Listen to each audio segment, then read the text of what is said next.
Life is not a playground. Life is a marketplace.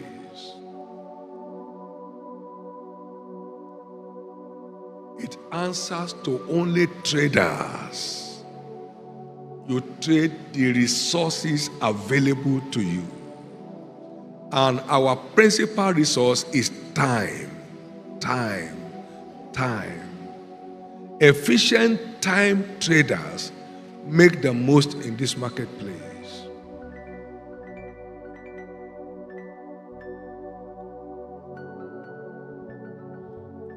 The dictionary meaning of a playboy is a man that's chiefly dedicated to pleasure. Dedicated to pleasure. But the Bible says, he that loves pleasure shall be a poor man. Proverbs 21 verse 17.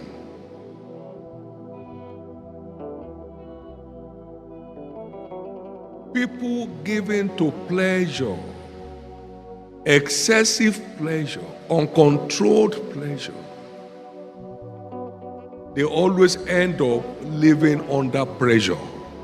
Under pressure.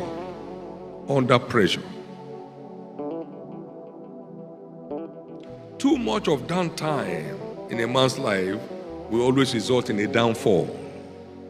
Too much of downtime, a time of doing nothing, always results in a downfall. Ecclesiastes 10 and verse 18. He said, by much slothfulness, the building decays, and through idleness of the hands, the hand drops through. Down times will always culminate in downfalls. Watch out. Watch out. Watch out. Some went on vacation like this, never came back. They resumed in the prison. Victims of downtime. Can't you come over here? This is what we do. You just carry this straight to London and you are back. He never came back. You move this to Malaysia, you are covered. He never came back. Then we call the parents, I'm not in school. It's not in school, it's in prison.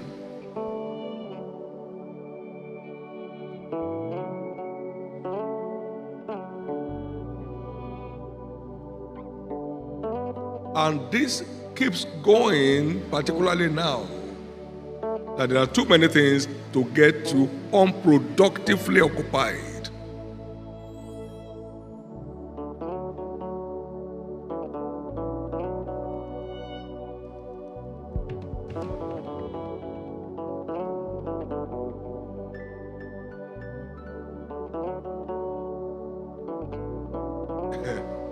I was having a reflection and I said, you travel, you move around the community around 2 a.m., everybody's asleep and snoring. You know why? They work during the day. But how many did productive work? Playing Ayo. After some time, my God, I'm tired. You're tired. You are working, but working at nothing. Working at nothing. He's playing draft. Yes.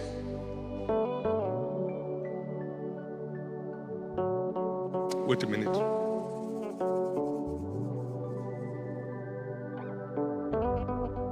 So in the evening he sleeps. In the night, snoring. It's been a very busy day, I tell you. Busy day on the phone, chatting nonsense.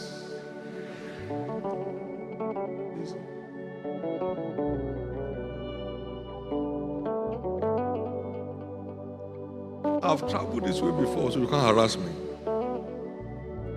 There's no old man who was not once young. You don't get young after you are old. Time wasters are losers in the race of life. All time wasters are losers. If you check that same episode in Luke 19, verse 12 to 13, occupy till I come, and he gave each of them a pan each. It's 10 servants. Time is an asset of equality. No one has it more than another. Everybody has 24 hours to himself by divine endowment. Same allocation to the rich and the poor. Same allocation to the king and the peasant.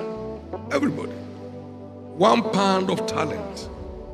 The only 1 pound thing I know is time. 24 hours allocation to everybody. Everybody. Everybody. Some will trade their 1 pound and make 10 more and be over 10 cities the same period. And someone will get condemnation for it, for doing nothing with it.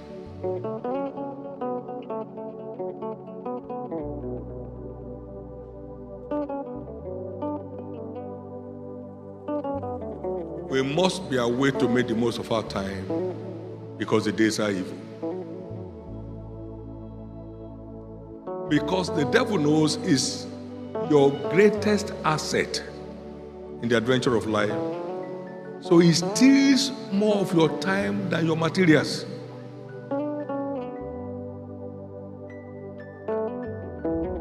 By robbing you of your time, he robs you of your destiny.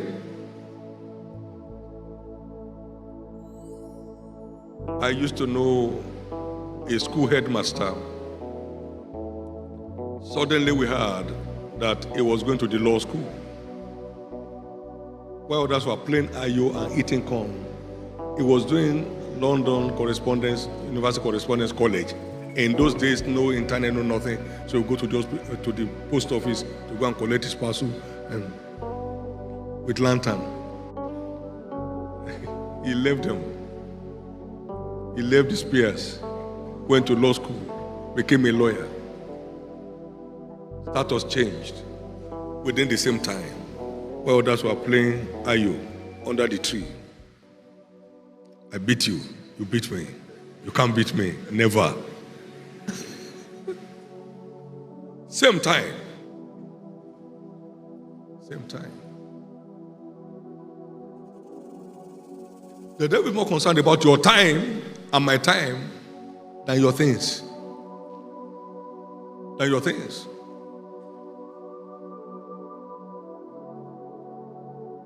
In the days when teenagers are authors, my God, not writing for writing's sake, high-selling authors. And now at 20, you're a crying baby. Mommy, can I eat? I don't like to eat egg.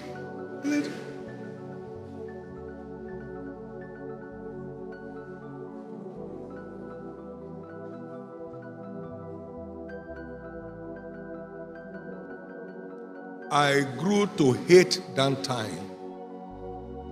I grew to hate that downtime. I address my issues with all the time I have.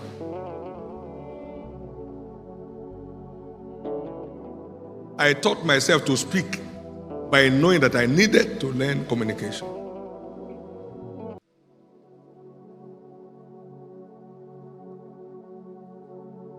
Spend your time to improve on your lot.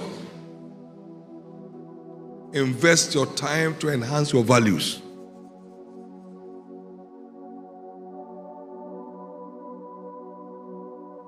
Non-productive engagement makes one vulnerable to demonic assaults.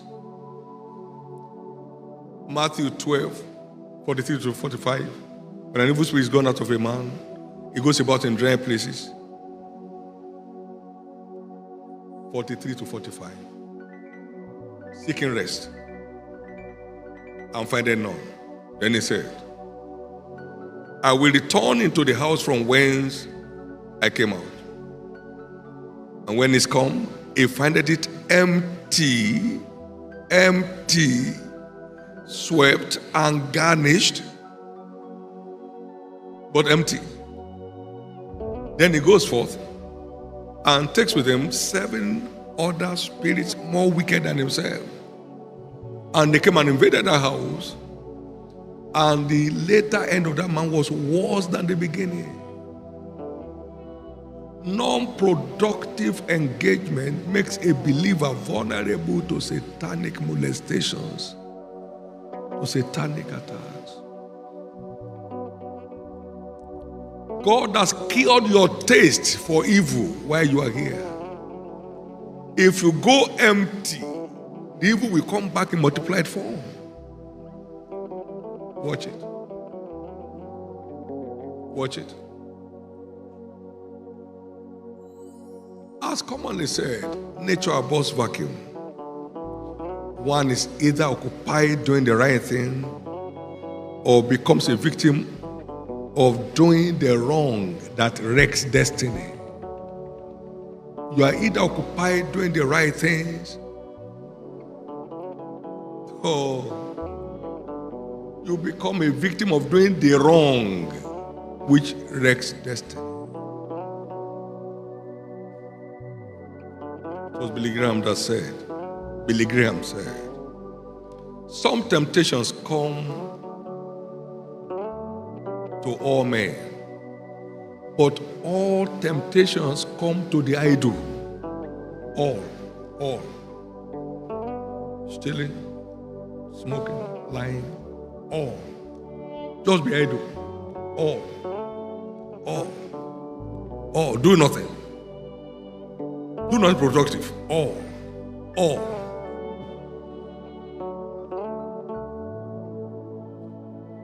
Those who put pleasure before labor usually end up living under pressure.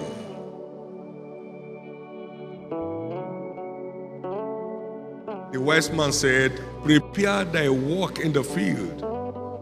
Proverbs 24 verse 27. And make it fit for thyself. And afterwards, build thy house.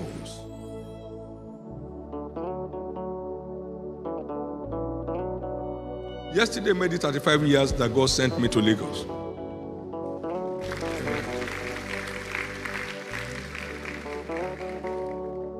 Our mission could not afford 45,000 per annum for a house. No, we shouldn't try that.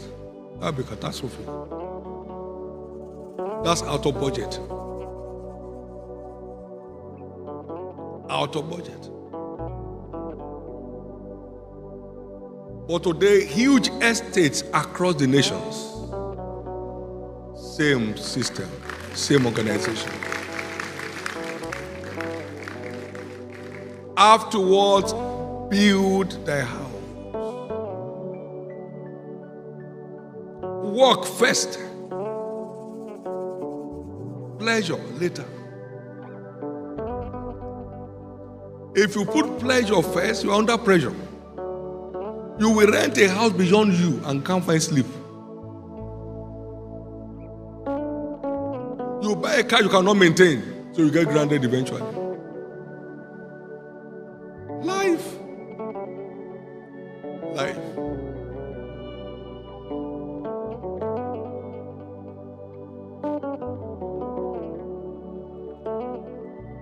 When you hear me telling you stories of 48 years ago, okay, how old am I?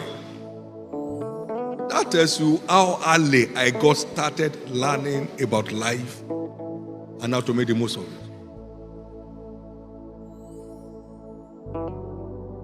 I will soon be 70. I have no regret for any aspect of my life.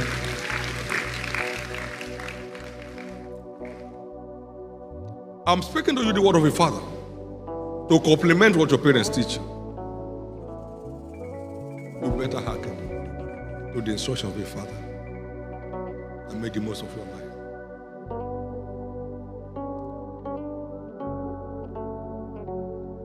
We grew up as boys. The playboys of our time, they are off the radar. off the radar. Can't trace them. Does that mean they are dead? No. They're just off.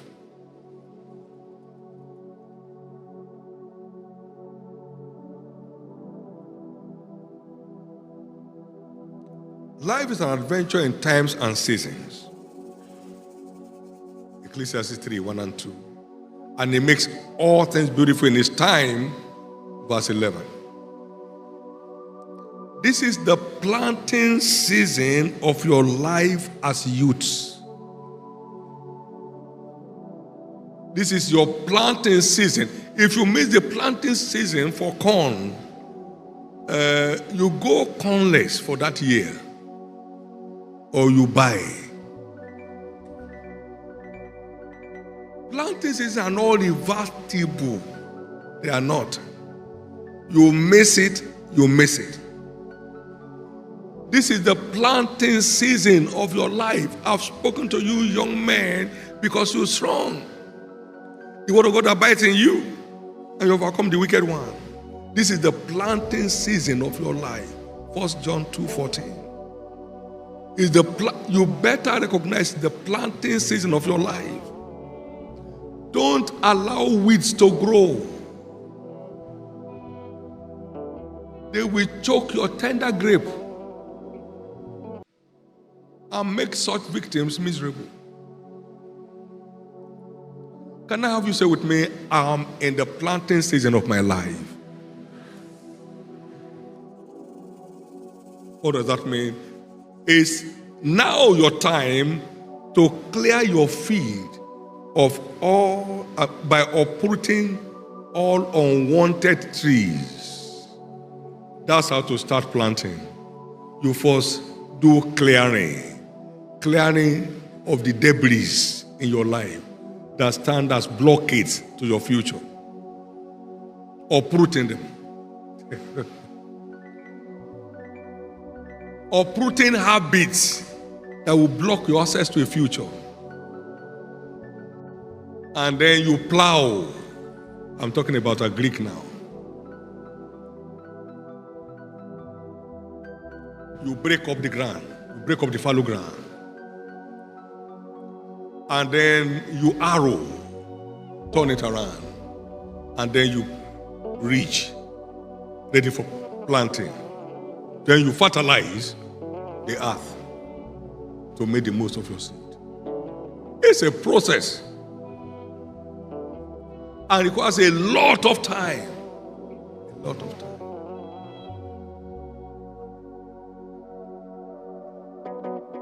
A son that sleeps in harvest is one that brings his father shame. Therefore awake, thou that sleepest, and arise from the dead, and Christ shall give thee light. Proverbs 10, 4 and 5. Awake. I found something at 16 from Lamentation 3:27 that it is good for a young man to bear his yoke in his youth. It got hold of me, and I went under a little shrub behind the hostel of our secondary school and knelt down and said, Jesus, whatever yoke I need to bear when I'm old, let me bear it now. I don't want to be carrying luggage at old age. Later I came to understand what that yoke actually means. It's not suffering, no. Responsibility. Take responsibility early or you end up in liability later. Take responsibility early or you end up in liability later. Take responsibility early or you end up in liability later. Take responsibility now or you end up in liability later. You mustn't end your life with a die known. That's why you are knowing now. Jesus described what this yoke is all about when he said, come unto me, all you that labor and are heavy laden, and I'll give you rest. Come and learn of me. My yoke is easy and my burden is light, and you find rest for your souls. Matthew 11, 28 and 29.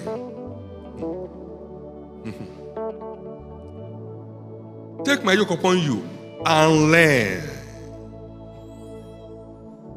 Don't wait to learn by experience.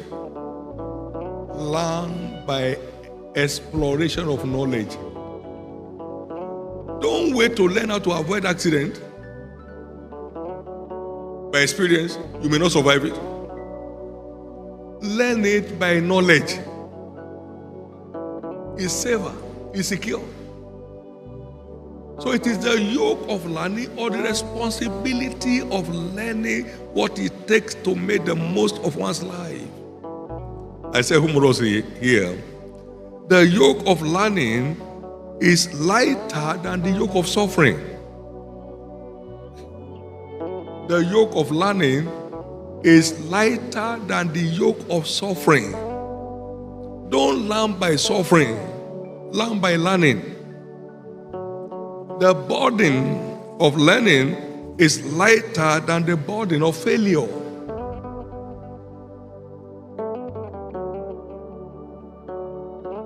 The burden of learning is lighter than the burden of failure. The yoke of learning is far more dignifying than the horror of poverty. Learn how not to be poor. Learn efficient management of your resources. Learn the covenant approach to sustainable financial fortune. Learn it, learn it, learn it, learn it.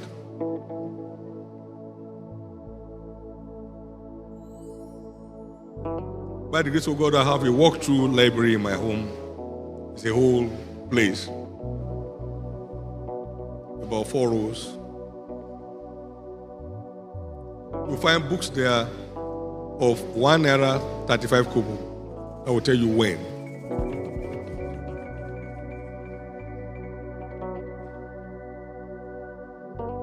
I started consciously buying books to learn about life since I was 20.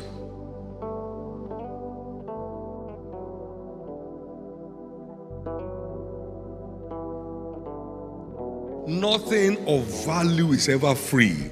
Wake up. You have a vision, well done. If you don't learn how to pursue your vision, it will become a delusion. It won't see the light of day. Learn. Learn.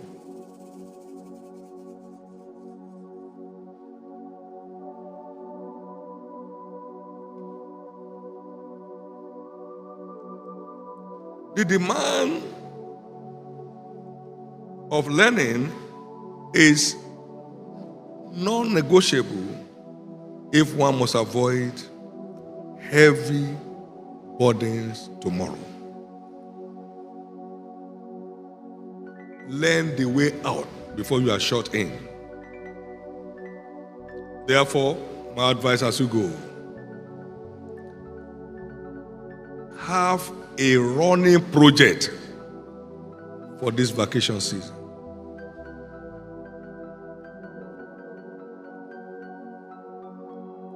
Build strength in the areas of weaknesses in your academic pursuit.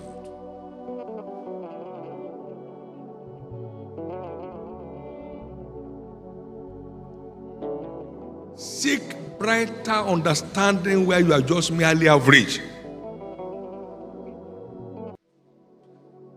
Secondly, and very important, build spiritual capacity against the wickedness of the wicked to secure your destiny and eternity.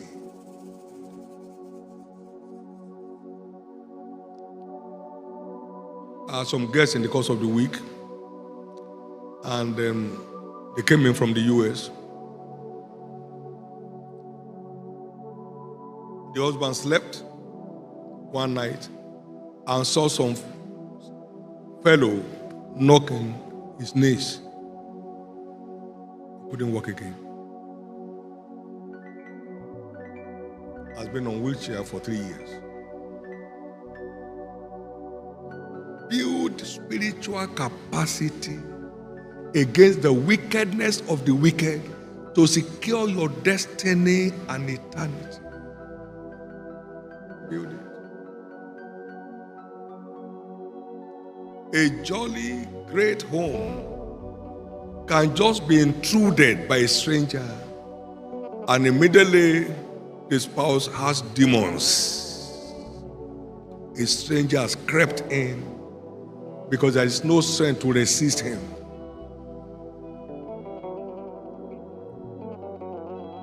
Build spiritual capacity. Had the man PhD from Harvard that went off mentally, they brought him here. Brought down from the US. Build spiritual capacity. Look for spiritual material to boost your spiritual understanding. Otherwise, you come out of covenant today, you enter into a shrine tomorrow.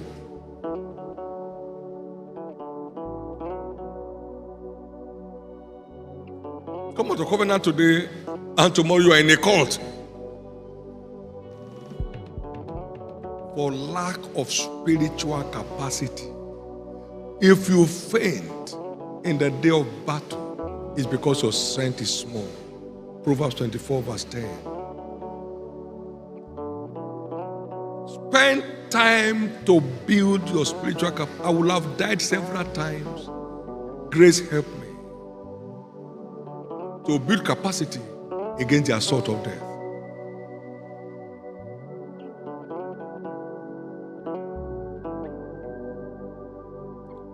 You read that in my biographies, the several attempts of death on my life, and how light from heaven bailed me out. Don't toy with your spiritual life. To be spiritually minded is life and peace. Be carnally minded is death. Remember, as I close, what you do with your time today will determine where you find yourself tomorrow. And that's my case. What you do with your time today will determine where you find yourself tomorrow. Stand to your feet.